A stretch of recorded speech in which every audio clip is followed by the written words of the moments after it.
ನಮಸ್ಕಾರ ಸ್ನೇಹಿತರೆ.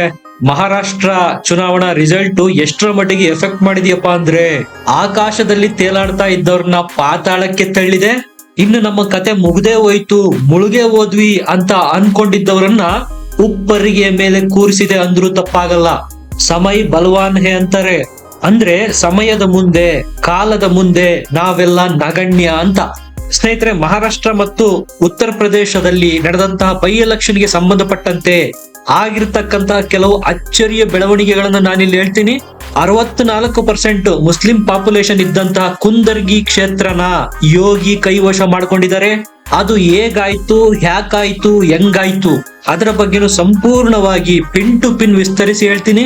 ಯೋಗಿ ಉತ್ತರ ಪ್ರದೇಶದಲ್ಲಿ ಅಷ್ಟೇ ಅಲ್ಲ, ಮಹಾರಾಷ್ಟ್ರದಲ್ಲೂ ಮೋಡಿ ಮಾಡಿದ್ದು ಹೇಗೆ, ಕಾಂಗ್ರೆಸ್ ನಂಬಿಕೊಂಡಂತಹ ಅಖಿಲೇಶ್ ಯಾದವ್ ಅವರಿಗೆ ಗಂಟು ಮೂಟೆ ಕಟ್ಟುವ ಪರಿಸ್ಥಿತಿ ಬಂದಿದ್ಯಾಕೆ, ಎಲ್ಲದರ ಬಗ್ಗೆ ವಿವರಣೆ ಕೊಡ್ತೀನಿ. ದಯಮಾಡಿ ಚಾನಲ್ ನ ಸಬ್ಸ್ಕ್ರೈಬ್ ಮಾಡಿ, ಲೈಕ್ ಮಾಡಿ. ಸ್ನೇಹಿತರೆ, 2024 ಇನ್ನೇನು ಮುಗಿತಾ ಬಂದಿದೆ. ಈಗ ಮತ್ತೊಮ್ಮೆ ಮೋದಿ ಮತ್ತು ಯೋಗಿ ಅವರು ಸಾಬೀತು ಮಾಡೇ ಬಿಟ್ರು, ಮೋದಿ ಹೈತೋ ಮುಮ್ಕಿನ್ ಹೇ ಅಂತ. ಅಂದ್ರೆ ಮೋದಿ ಇದ್ರು ಅಂದ್ರೆ ಅಲ್ಲಿ ಅಸಾಧ್ಯನೂ ಸಾಧ್ಯ ಆಗುತ್ತೆ. ಮೋದಿ ಮತ್ತು ಯೋಗಿ ಜೋಡಿಯ ಕಾಂಬಿನೇಷನ್ ಎಷ್ಟರ ಮಟ್ಟಿಗೆ ವರ್ಕೌಟ್ ಆಗಿದೆಯಪ್ಪ ಅಂದ್ರೆ ಇದುವರೆಗೂ ಭಯಂಕರ ನಿದ್ದೆಗೆ ಜಾರಿದ್ದಂತಹ, ಮಲಗಿದ್ದಂತಹ ಹಿಂದೂಗಳನ್ನ ಬಡಿದೆಬ್ಬಿಸ್ತಾ ಇದೆ. ಹಿಂದೂಗಳಲ್ಲಿ ಒಗ್ಗಟ್ಟಿಲ್ಲ, ಅವರು ಒಗ್ಗೂಡಲ್ಲ, ಅದನ್ನು ಮಾಡೋದಿಕ್ಕೆ ಸಾಧ್ಯನೇ ಇಲ್ಲ ಅನ್ನುವ ಒಪಿನಿಯನ್ ಇತ್ತು. ಆದ್ರೆ ಸತ್ಯ ಏನಪ್ಪಾ ಅಂದ್ರೆ ಅವರನ್ನ ನಿದ್ದೆಯಿಂದ ಎಬ್ಬಿಸೋ ನಾಯಕರು ಬೇಕಾಗಿತ್ತು. ಮೋದಿ ಯೋಗಿ ಜೋಡಿ ಆ ಕೆಲಸ ಮಾಡಿದೆ, ಅದು ಯಶಸ್ವಿಯಾಗಿ ಮಾಡಿದೆ. ಅದರಲ್ಲೂ ಮಹಾರಾಷ್ಟ್ರದಲ್ಲಿ ಬಂದಿದೆಯಲ್ಲ ಚುನಾವಣಾ ರಿಸಲ್ಟ್, ಅದು ಅನೇಕ ಖ್ಯಾತ ಇಂಡಿ ಕೂಟದ ನಾಯಕರ ಚುನಾವಣಾ ಭವಿಷ್ಯ, ಅವರ ರಾಜಕೀಯನೇ ಖತಮ್ ಮಾಡ್ತಾ ಇದೆ. ಅದಾದ ನಂತರ ಉತ್ತರ ಪ್ರದೇಶದಲ್ಲೂ ಸಹ 9 ಕ್ಷೇತ್ರಗಳಿಗೆ ಬೈ ಎಲೆಕ್ಷನ್ ನಡೆದಿತ್ತು. ಅದರ ರಿಸಲ್ಟ್ ಸಹ ನಿಮಗೆ ಆಶ್ಚರ್ಯ ಉಂಟು ಮಾಡುತ್ತೆ. ಈ ಹಿಂದೆ ಒಟ್ಟು 5 ಕ್ಷೇತ್ರಗಳಲ್ಲಿ SP ಗೆದ್ದಿತ್ತು. ಈಗ 3 ಕ್ಷೇತ್ರನ SP ಇಂದ ಕಸಿದುಕೊಂಡಿದೆ ಬಿಜೆಪಿ. 9ರಲ್ಲಿ 7 ಸ್ಥಾನ ಬಿಜೆಪಿ ಗೆದ್ದಿದ್ರೆ 2 ಮಾತ್ರ SP ಗೆಲ್ತಾ ಇರೋದು. ನಿಮಗೆ ಆಶ್ಚರ್ಯ ಅನ್ನಿಸ್ಬೋದು, 6 ತಿಂಗಳ ಕೆಳಗೆ ಇದೇ ಉತ್ತರ ಪ್ರದೇಶದಲ್ಲಿ ಹೀನಾಯ ಹಿನ್ನಡೆಯಾಗಿತ್ತು ಬಿಜೆಪಿಗೆ. ಅಂತದ್ದೇನಾಯ್ತು ಚಮತ್ಕಾರ 6 ತಿಂಗಳಲ್ಲೇ? 2019ರಲ್ಲಿ 300ರ ಗಡಿ ದಾಟಿದ್ದಂತಹ ಕಮಲ 2024 ಬರ್ತಾ ಇದ್ದಂತೆ 240ಕ್ಕೆ ಕಮರಿ ಮುದುಡಿ ಹೋಗಿತ್ತು. ಇಷ್ಟು ಬೇಗ ಚೇತರಿಸಿಕೊಂಡಿದ್ದು ಹೆಂಗೆ, ಅದಕ್ಕೆ ಕಾರಣಗಳು ಏನಿರ್ಬೋದು ಅನ್ನೋದ್ರ ಬಗ್ಗೆನೂ ನೋಡೋಣ. ಇನ್ನು ಉತ್ತರ ಪ್ರದೇಶದಲ್ಲಂತೂ ಅಖಿಲೇಶ್ ಯಾದವ್ ಅವರು ಎಂತ ಫಾರ್ಮುಲಾ ಕಂಡುಹಿಡ್ಬಿಟ್ಟಿದ್ರಪ್ಪ ಅಂದ್ರೆ PDA, ಪಿಚಡೆ, ದಲಿತ್ ಮತ್ತು ಅಲ್ಪಸಂಖ್ಯಾತ ಅಂತ. ಆದ್ರೆ ಅಲ್ಲಿ ಆಳ್ವಿಕೆ ಮಾಡ್ತಾ ಇರೋದು ಯಾರು? ಯೋಗಿ. ಯೋಗಿಗೆ ಗೊತ್ತು ಇದಕ್ಕೆ ಯಾವ ರೀತಿ ಉತ್ತರ ಕೊಡಬೇಕು ಅಂತ. ಕೊಟ್ರು ನೋಡಿ ಘೋಷವಾಕ್ಯ, ಬಟೆಂಗೆ ಕಟೆಂಗೆ. ಆ PDA ನಲ್ಲಿ PDA ಇಂದ ಸಪರೇಟ್ ಆಯ್ತು.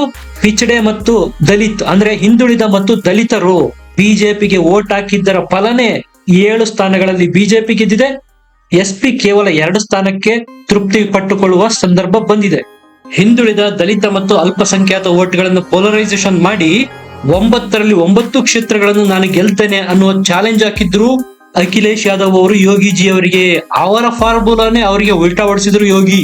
ಅಖಿಲೇಶ್ ಗೆದ್ದಿದ್ದ 3 ಸೀಟ್ಗಳನ್ನು ಸಹ ಯೋಗಿ ಅವರು ಕಿತ್ಕೊಂಡ್ರು. ಸ್ನೇಹಿತರೆ, ಇಂಡಿ ಕೂಟವನ್ನು ಸಮರ್ಥನೆ ಮಾಡ್ತಕ್ಕಂತ ಟಿವಿ ಚಾನೆಲ್ಗಳು ಏನಂತ ಡಿಬೇಟ್ ಮಾಡ್ತಾ ಇದ್ರಪ್ಪ ಅಂದ್ರೆ, ಇನ್ನೇನು ಮೋದಿ ಸರ್ಕಾರ ಆಗಸ್ಟ್ ನಲ್ಲಿ ಬಿದ್ದ್ಬಿಡುತ್ತೆ, ಸೆಪ್ಟೆಂಬರ್ ನಲ್ಲಿ ಬಿದ್ದ್ಬಿಡುತ್ತೆ, ನವೆಂಬರ್ ನಲ್ಲಿ ಗ್ಯಾರಂಟಿ ಬೀಳುತ್ತೆ ಅಂತೆಲ್ಲ ಡಿಬೇಟ್ ಗಳನ್ನ ಮಾಡ್ತಾ ಇದ್ರು. 6 ತಿಂಗಳಿಂದ ಬಿಜೆಪಿ ಮತ್ತು ಮೋದಿ ಸರ್ಕಾರನ ಬೆಳೆಸ್ತಾನೆ ಇದ್ರು. ಈ ಇಂಡಿ ಒಕ್ಕೂಟ ಎಲ್ಲಪ್ಪ ಅಂತ ನೀವು ಕೇಳಿದ್ರೆ ಅದೇ ಸೋಷಿಯಲ್ ಮೀಡಿಯಾದಲ್ಲಿ ಮತ್ತು ಟಿವಿ ಚಾನೆಲ್ಗಳಲ್ಲಿ. ಮಹಾರಾಷ್ಟ್ರ ಎಲೆಕ್ಷನ್ ನ ದಿಗ್ವಿಜಯದ ನಂತರ ಮೋದಿಜಿಗೆ ಮತ್ತಷ್ಟು ಬೂಸ್ಟ್ ಸಿಕ್ಕಿದೆ. 2014 ಮತ್ತು 19ರಲ್ಲಿ ಯಾವ ರೀತಿ ಕೇಂದ್ರ ಸರ್ಕಾರ ಆಡಳಿತ ನಡೆಸಿತ್ತು ಅದೇ ಸ್ಪೀಡ್ ಅಲ್ಲೇ ಹೋಗೋದು ಗ್ಯಾರಂಟಿ. ಇಂಡಿ ಕೂಟದಲ್ಲಿ ಅತಿ ಹೆಚ್ಚು ಸೀಟ್ಗಳಲ್ಲಿ ಸ್ಪರ್ಧೆ ಮಾಡಿದಂತಹ ಕಾಂಗ್ರೆಸ್ ಪಕ್ಷ ಮಹಾರಾಷ್ಟ್ರದಲ್ಲಿ 5ನೇ ಪಾರ್ಟಿ. ಉದ್ಧವ್ ಶಿವಸೇನೆನೆ ಕಾಂಗ್ರೆಸ್ಗಿಂತ 1 ಸೀಟ್ ಜಾಸ್ತಿ ಗೆದ್ದಿರೋದು. ಇದು ಕಾಂಗ್ರೆಸ್ನ ಪರ್ಫಾರ್ಮೆನ್ಸ್.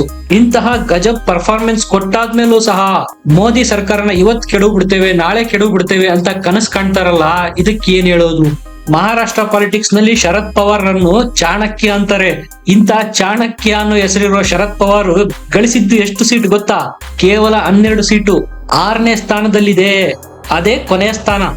ಉದ್ಧವ್ ಅವರ ಶಿವಸೇನೆ ಮತ್ತು ಶರದ್ ಪವಾರ್ ಅವರ NCP ಬಾಗಿಲು ಮುಚ್ಚಿಕೊಂಡು ಮನೆಗೆ ಹೋಗುವ ದಿನಗಳು ದೂರ ಇಲ್ಲ.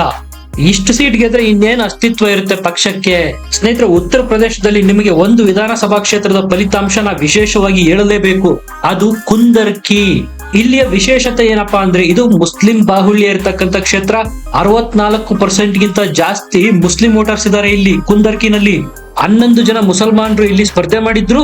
ಬಿಜೆಪಿಯಿಂದ ಒಬ್ಬ ಹಿಂದೂ ಕ್ಯಾಂಡಿಡೇಟ್ ಸ್ಪರ್ಧೆ ಮಾಡಿದ್ರು, ರಣವೀರ್ ಸಿಂಗ್ ಅಂತ ಅವರ ಹೆಸರು. ರಿಸಲ್ಟ್ ಬಂದಾಗ ಇಂಡಿ ಕೂಟಕ್ಕೆ ಶಾಕ್ ಕಾದಿತ್ತು.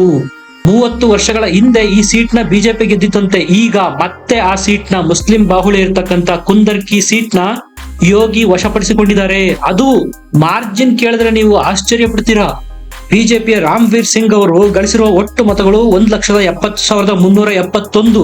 ಗೆಲುವಿನ ಅಂತರ 1,44,791. ಸಮೀಪದ ಪ್ರತಿಸ್ಪರ್ಧಿ ಸಮಾಜವಾದಿ ಪಕ್ಷದ ಮೊಹಮ್ಮದ್ ರಿಜ್ವಾನ್ ಇವರು ಗಳಿಸಿರುವ ಮತಗಳು 25,580 ಮಾತ್ರ. ಅಂದ್ರೆ ಇಲ್ಲಿ ಸ್ಪಷ್ಟ ಆಗೋಗುತ್ತೆ, ರಾಮ್ವೀರ್ ಸಿಂಗ್ ಅವರು ಗೆದ್ದಿರೋದು ಮುಸಲ್ಮಾನರ ವೋಟ್ಗಳಿಂದ. ನಿಮ್ಗೆ ಒಂದು ಅನುಮಾನ ಬರ್ಬೋದು, 11 ಜನ ಮುಸಲ್ಮಾನರು ಸ್ಪರ್ಧೆ ಮಾಡಿದಾರ ಅಂತೀರಾ. ಅವರ ಓಟು ಸಹಜವಾಗಿ ಡಿವೈಡ್ ಆಗಿರುತ್ತೆ, ಹಾಗಾಗಿ ಮಧ್ಯದಲ್ಲಿ ರಾಮ್ವೀರ್ ಸಿಂಗ್ ಅವರು ಗೆದ್ದಿರಬಹುದು. ಅದರಲ್ಲಿ ಏನೋ ಆಶ್ಚರ್ಯ ಇದೆ ಅಂತ ನೀವು ಕೇಳಬಹುದು. ಇಂಟ್ರೆಸ್ಟಿಂಗ್ ಫ್ಯಾಕ್ಟ್ ಇರೋದೇ ಇಲ್ಲಿ. ಉಳಿದ 11 ಜನ ಅಂದ್ರೆ SP ಯ ಮೊಹಮ್ಮದ್ ರಿಜ್ವಾನ್ ಅವರನ್ನು ಸೇರಿ ತೆಗೆದುಕೊಂಡಿರ್ತಕ್ಕಂಥ ಒಟ್ಟು ಓಟ್ಗಳ ಸಂಖ್ಯೆ ಎಷ್ಟು ಗೊತ್ತಾ? 55,000 ಗಡಿನೂ ದಾಟಲ್ಲ.